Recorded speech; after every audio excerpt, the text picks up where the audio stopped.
Details చూద్దాం. AP CM Chandrababu శుక్రవారం విశాఖ, విజయవాడలో పర్యటించనున్నారు. విశాఖలో జరిగే ఇంటర్నేషనల్ మీడియేషన్ కాన్ఫరెన్స్ కి ముఖ్యమంత్రి చంద్రబాబు హాజరు కానున్నారు.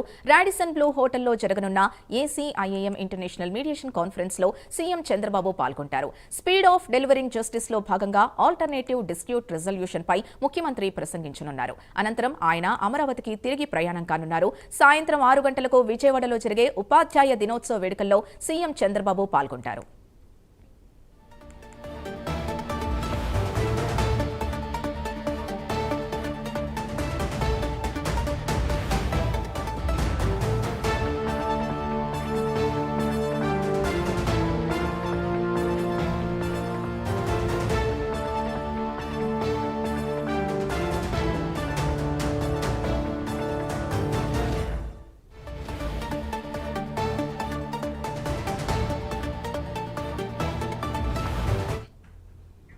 రైట్, ఇక ఇదే అంశానికి సంబంధించి పూర్తి డీటెయిల్స్ మా ప్రతినిధి చంద్రశేఖర్ అందిస్తారు. చంద్రశేఖర్, చెప్పండి.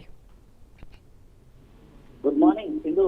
నేడు విశాఖ, విజయవాడలో కూడా ఏపీ సీఎం చంద్రబాబు నాయుడు అయితే పర్యటించనున్నారు. ముఖ్యంగా చూసుకుంటే ఉదయం 7:30 ప్రాంతానికి ఉండవల్లి నుంచి బయలుదేరిన కొద్దిసేపటి క్రితమే విశాఖ అయితే చేరుకోవడం అయితే జరిగింది. అయితే ఈ రోజు విశాఖలో జరిగేటటువంటి ఇంటర్నేషనల్ మీడియేషన్ కాన్ఫరెన్స్ ఏదైతే ఉందో ఈ కాన్ఫరెన్స్ లో కూడా చంద్రబాబు అయితే పాల్గొంటారు. ఉదయం 10 గంటల నుంచి కూడా 12:30 గంటల వరకు కూడా జరిగేటటువంటి కాన్ఫరెన్స్ సమావేశంలో ఆయన పాల్గొనేటటువంటి పరిస్థితి కనిపిస్తుంది. అయితే ఈ రోజు వివిధ కార్యక్రమాల్లో భాగంగా ఆయన విశాఖ, విజయవాడలో కూడా పర్యటించనున్నారు. ముఖ్యంగా చూసుకుంటే ఏదైతే విశాఖలో జరిగే సమావేశంతో పాటు విజయవాడలో జరిగేటటువంటి ఏదైతే దీనికి సంబంధించినటువంటి ఉపాధ్యాయులు ఉత్తమ పనితీరు కనబరిచినటువంటి 175 మంది టీచర్లకు అవార్డు ప్రదానం కూడా చేయనున్నారు. ఈ రోజు విశాఖ ఏదైతే అక్కడ ఉన్నటువంటి రాడిసన్ బ్లూ హోటల్లో జరిగేటటువంటి సమావేశంలో చంద్రబాబు పాల్గొంటున్నారు. చంద్రబాబు పాల్గొన్న తర్వాత అక్కడ ఉన్నటువంటి ప్రతినిధులను ఉద్దేశించి కూడా ఆయన అయితే ప్రసంగించనున్నట్లుగా తెలుస్తుంది. ముఖ్యంగా చూసుకుంటే స్పీడ్ ఆఫ్ డెలివరింగ్ జస్టిస్ లో భాగంగా ఆల్టర్నేటివ్ డిస్ట్రిబ్యూషన్ ఏడీఆర్ పై కూడా ముఖ్యమంత్రి ప్రసంగిస్తారు. అనంతరం కూడా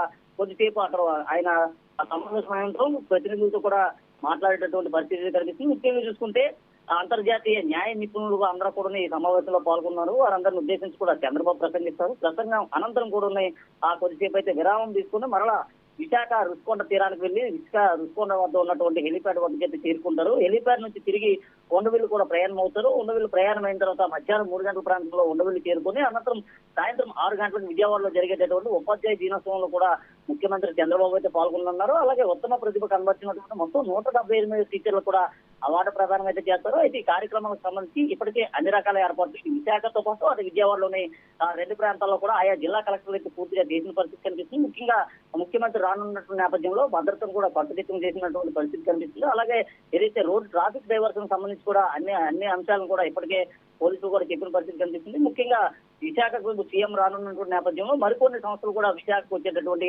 అవకాశం అయితే కనిపిస్తుంది. ఇటీవల కాలంలో ఎక్కువగా విశాఖపైనే ముఖ్యమంత్రి చంద్రబాబు కూడా ఫోకస్ పెట్టారు. ఎందుకంటే ఇక్కడ ఉన్నటువంటి నిరుద్యోగ యువతకి ఎక్కువగా ఉపాధి అవకాశాలు కల్పించడం పాటు ఇతర అంశాలపైన కూడా ఆయన దృష్టి అయితే సారించిన పరిస్థితి కనిపిస్తుంది. మనం జరిగినటువంటి సమావేశంలో కూడా పూర్తిగా నిరుద్యోగులను ఉద్దేశించి కూడా ఆయన మాట్లాడారు. పూర్తిగా ప్రతి ఒక్కరికి ఉపాధి అవకాశాలు కల్పించే దిశగా కూడా కూటమి ప్రభుత్వం అడుగులు వేస్తుందని చెప్పిన పరిస్థితి అయితే కనిపిస్తున్నాయి.